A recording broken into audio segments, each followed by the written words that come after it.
In this short tutorial, I will show you how to change server in Mobile Legends.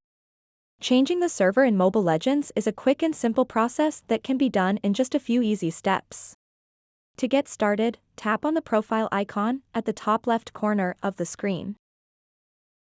Then tap Account. Now you'll see the Switch Server option on the right side. Tap on it.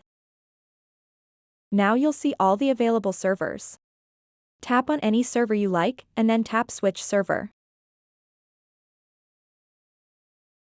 After you've done that, a pop-up will appear asking you to restart the game. Simply tap OK to exit out of Mobile Legends and then reopen it. The game will now load on the new server you selected, and you can start playing with other players from that region. So that wraps up this tutorial. If you have any questions about this whole process, please let me know in the comments section below. And if this video helped you out, please give it a big thumbs up and subscribe to this channel for more tutorial videos like this one. Thank you so much for watching and have a good day.